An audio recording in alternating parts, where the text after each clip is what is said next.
Merhaba sevgili yükselen koçlar ve burcu koç olanlar.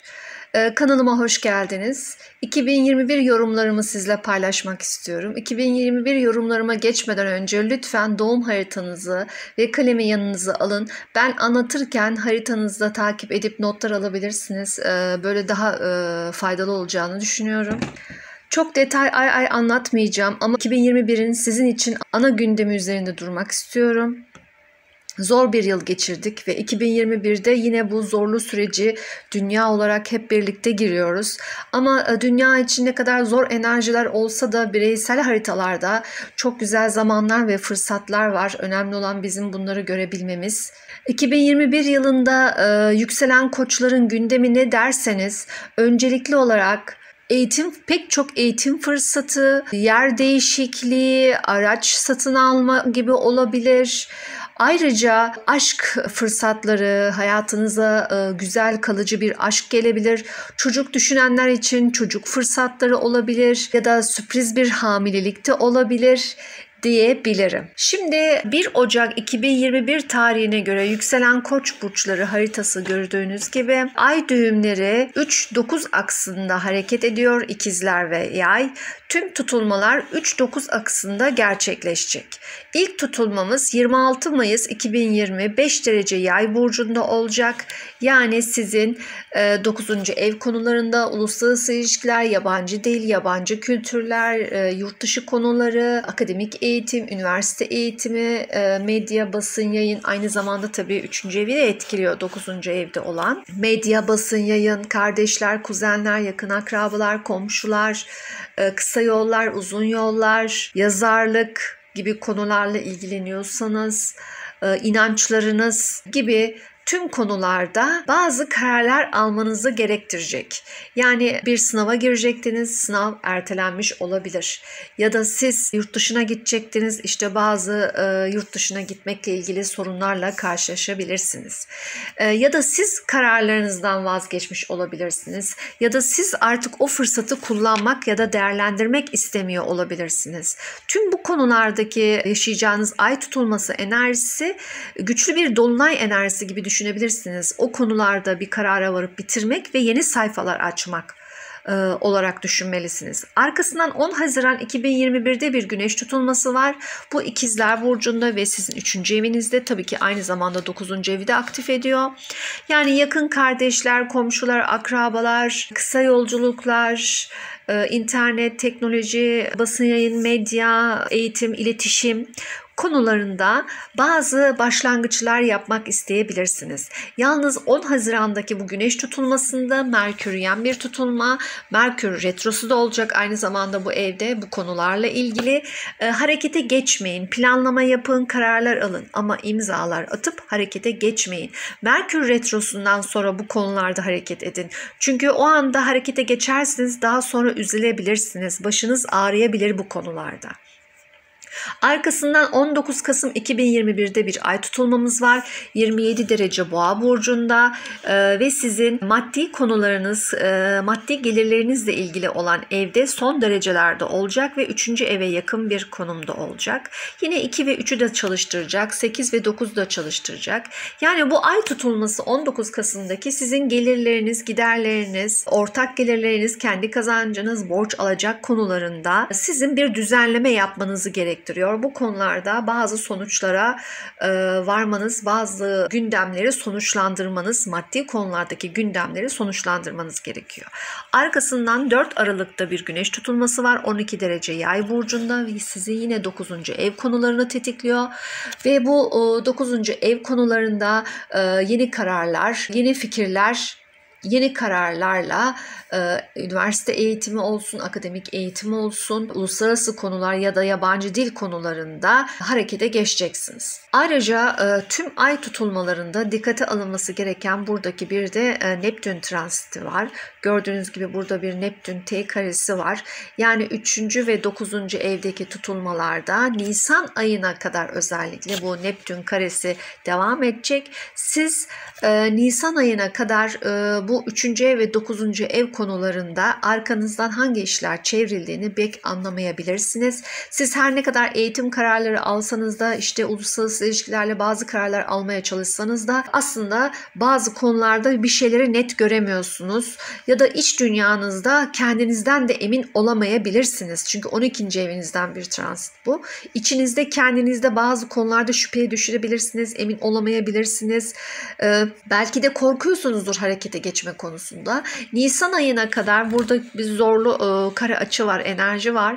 Nisan ayından sonra bu enerji azalacaktır. Ona göre kararlarınızı verirsiniz. Merkür Retrosu'na gelirsek artık 2021'de retrolar, Merkür retroları hava grubunda olacak. İlk retro Kova burcunda 30 Ocak 2021 ile 24 Şubat 2021 tarihleri arasında olacak ve sizin sosyal çevreniz, hayalleriniz, planlarınız, arkadaş evinizde olacak. Aynı zamanda karşısındaki aşk evinizi, çocuklar, hobi ve sanat konuları da etkileyen bir retro olacak. Yani bu konularda iletişim sorunları, aksilikler, terslikler yaşayabilirsiniz. Her zaman Merkür retrolarında ya da diğer retrolarda 15 gün önceden enerji başlar. Çünkü gezegen önce durağanlaşır, hızını yavaşlatır, sonra geri gider. O nedenle 15 Ocak itibariyle dikkate alabilirsiniz. Merkür retrolarını artık hepimiz biliyoruz. Özellikle teknoloji, cihazlar konusunda sorun yaratabilir, arızalar çıkabilir. O dönemde kesinlikle alışveriş edilmemeli. Zaten Kova burcu elektrik, teknoloji gibi vurguları da var aynı zamanda. Eski sevgililerle barışılmanın bir anlamı yok. Çünkü geldikleri gibi giderler. İletişimsel sorun yaşandığı için sorunlar yine ayyuka çıkabilir. Aynı zamanda bir sözleşmeye, yeni bir oluşuma başlamamalı ya da imza atılmamalı. Eskiden planlanmış, karar kılınmış bir konu varsa o zaman sözleşmelere imza atabilirsiniz.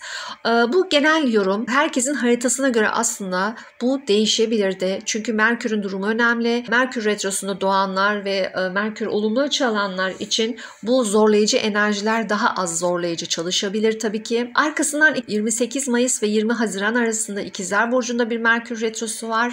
O da sizin yine ay düğümlerinizin olduğu evde o güneş tutulmasıyla birlikte olacak olan retro, daha önce bahsettiğim. Yine bu konularda iletişim sorunlarını tetikleyecek kardeşler, yakın akrabalar, komşular, kısa yollar, yolculuklarınız, uzun yolculuklarınız gibi konularda uluslararası konular, yabancı dil, eğitim tamamen terslikler, aksilikler ve iletişim sorunlarına sebebiyet verecek. Dediğim gibi retrodan sonra harekete geçersiniz. Son retromuz Terazi burcunda ve sizin karşınızda oluyor sevgili yükselen koçlar. Hangi alanda karşınızda? Ortaklıklar, ilişkiler ve evlilik evinizde bir Merkür retrosu var. Bu konularda bu süreçte yanlış anlaşılmalar, iletişim sorunları ve terslikler, aksilikler yaşayabilirsiniz. Elbette bu zamanda bir evlilik kararı, bir ilişki başlatmak ya da bir ortaklık vesaire gibi konularda karar almayın, imza atmayın. Bunlar retro bittikten sonra yapmanız gereken konulardır. Uranüs retrosuna gelirsek zaten biz Boğa burcunda 6 derecede Uranüs retrosuyla girdik 2021'e ve bu sizin maddi kazançlarınız, gelir kaynaklarınız evinizde devam ediyor transitine. Ben şu ana kadar gördüğünüz gibi ay düğümleri ve Neptün'ü anlattım. Şimdi yılın en önemli açılarından biri olan Uranüs-Satürn'ü anlatmaya çalışacağım. Boğa burcunda 17 Ağustos 2020'de retroya başlayan Uranüs 13 Ocak 2021 tarihine kadar buradan böyle yavaş yavaş geri gidiyor. Ağır hareket eden bir gezegen Uranüs. Arkasından tekrar Boğa burcunda 19 Ağustos 2021 ile 19 Ocak 2022 tarihlerinde tekrar geri hareketine başlayacak. Aynı zamanda bu yıl 4 kere de Satürn'e kare yapacak. En zor açılar, lütfen bunları not alın. 18 Ocak 2021, 17 Şubat 2021, 15 Haziran 2021, 24 Aralık 2021 tarihlerinde sizi kariyeriniz konusunda ve gelirleriniz konusunda çok zorlayacak. Sizi sosyal çevreniz, arkadaş gruplarınız, hayalleriniz ve maddi gelir kaynaklarınız konusunda çok zorlayacak. Planladığınız, hayal ettiğiniz gelir kaynaklarınızda hayal kırıklığı yaşayabilirsiniz. Zaten Uranüs'ün gelir kaynaklarında yani maddi kazançlar evinizdeki transiti sizin gelirinizi sabit kılmıyor. Düzenli bir geliriniz yok. Kazancınız sürekli değişken, düzensiz bir geliriniz var. Yani ben her ay şu rakamı alıyorum diyemiyorsunuz. Bu sürekli değişiyor. Ve ayrıca sosyal çevreniz, arkadaş gruplarınız ve hayallerinizden Satürn'den buraya bir kare yemesi sizi daha da allak bullak edebilir bu konularda. Hayallerinizi ya da planlarınızı lütfen gerçekçi çerçevede uygulayın. Çünkü Satürn sizden bunu istiyor. Satürn sizin hayallerinizin, planlarınızın daha gerçek olmasını, daha doğru olmasını, etik olmasını istiyor. Özellikle zaten şu tarihlerde, o size verdiğim tarihlerde kesinlikle maddi konulardaki yatırımlara ve hareketlere dikkat edin. Zararınız daha büyük olabilir. Satürn size arkadaşlık sınavları veriyor. Sosyal çevrenizde değiştirmeniz gereken bir sınav veriyor. Yani artık arkadaş ve sosyal çevrenizi düzenlemeniz gerekiyor. Belki artık size faydası olmayan bazı gruplardan, bazı sosyal çevrelerden ayrılmanız gerekiyor. Ya da ani bir tartışma ya da ani bir kızgınlık sonrası ayrılacaksınız. Çünkü oradaki Uranüs ani durumu da ifade ediyor. Aynı zamanda belki sosyal çevreniz size bir maddi kayıp yaşatacak ve siz ayrılacaksınız. Buna da dikkat etmeniz gerekiyor. Yani arkadaş ve sosyal gruplarınız, sosyal çevreniz vasıtasıyla bir maddi kayıp sonucu da üzülebilirsiniz. Böyle de çalışabilir bu senaryo. Bunlara dikkat etmeniz gerekiyor. Neptün retrosuna gelirsek Balık burcunda 24 Haziran 2021 ile 2 Aralık 2021 arası yani iç dünyanızda bir retro olacak. Neptün retro. Bol bol kendinizi şifalamanızı, içinizi şifalamanızı, kendinize dönmenizi, meditasyon, namaz kılmak, dua okumak gibi size şifalayacak, ruhunuzu şifalayacak ya da tasavvufla ilgilenmek de olabilir. Her neyse onu bulup onun üzerine çalışmanız size çok iyi gelecektir. Buradaki Neptün aynı zamanda zaten sağlık evinizi de etkiliyordur. Ödemle ilgili, hormonlarla ilgili sağlık sorunları verebilir. O yüzden iş dünyanıza yatırım yapmanız hem önce ruhen sonra fiziken size iyi gelecektir. Venüs retrosuna gelelim. Normalde 2 yılda bir Venüs ve Mars retrosu olur. Bu yıl Mars retromuz yok.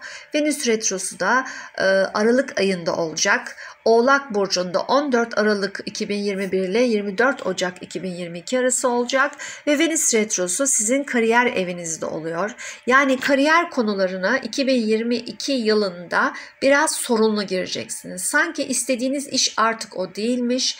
Ben burada ne işim var ya da ben artık bu işi sevmiyorum ya da benim beklediğim gibi iş çıkmadı gibi kariyerinizde sorunlarınız yaşadığınız, belki hak ettiğiniz parayı alamıyorsunuz daha doğrusu.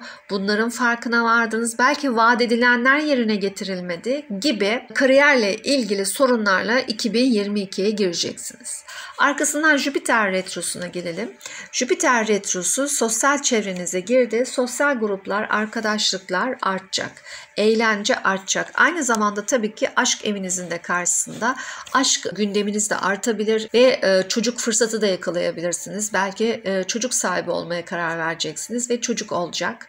Ya da çocuğu olanlar için de çocuklarıyla ilgili güzel gelişmeler yaşayabilirler. Aynı zamanda Jüpiter'in Kova burcundaki transitinde yıl içerisinde Balık burcuna girecek, sonra tekrar Kova'ya dönecek. Balık burcuna girdiği süreçte 16 Haziran 2021 ile 14 Ekim 2021 tarihlerinde bu Jüpiter retrosunun Balık burcundaki retrosunda sizin o Balık burcuna girdiği dönem iş dünyanızda kendinizi daha iyi hissedeceğiniz, hem fiziksel hem ruhen enerjinizin daha yüksek olacağı bir dönem olabilir.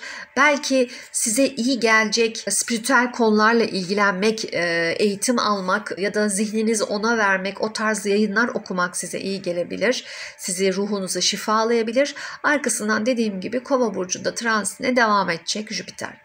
Satürn retrosuna gelirsek, Satürn retrosu da zaten sizin sosyal çevreniz, arkadaşlar grubu evinize girdi.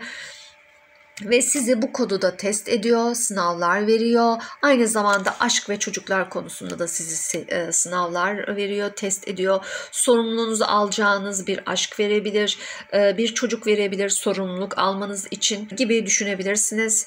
Ayrıca Satürn'ün burada retrosu 20 Mayıs 2021 ile 7 Ekim 2021 arası size bu konuda sosyal çevreniz, işte arkadaşlıklarınız, hayalleriniz, çocuklar ve aşkla ilgili konuda halledemediğiniz, yerine getirmediğiniz sorumluluklar varsa bunları yerine getirmeniz için size bir fırsat sunuyor. Siz de bunları değerlendirip yerine getirebilirsiniz.